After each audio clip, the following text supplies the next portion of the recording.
You're at a crime scene, and the only clue left behind is a partial fingerprint. Now, identifying the culprit becomes a tricky puzzle.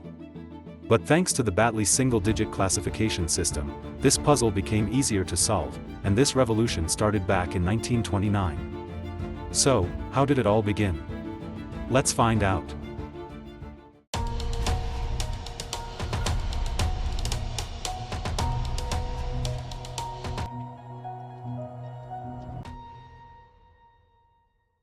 Chief Inspector Harry Battley and Detective Superintendent Frederick Cherrell from New Scotland Yard were the masterminds behind this system. Together, in 1929, they developed one of the most advanced and efficient fingerprint classification methods of their time, known as the single-digit system. But why was this system so important? At crime scenes, fingerprints are often partial, not complete. So, apprehending criminals with just one or two fingerprints was time-consuming. That's where the need for a single-digit system arose. Battley and Cherrell realized that speed was key in forensic investigations, and their system became a game-changer. The Battley single-digit system uses a special card known as the Battley index card.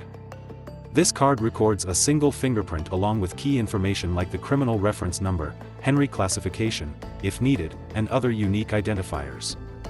Now, when it comes to classifying these prints, Battley's system goes into incredible detail.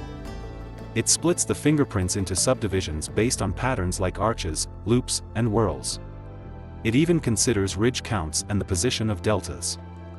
One of the coolest things about the Battley system is the use of a reticle-based magnifying glass, called the Battley reticle.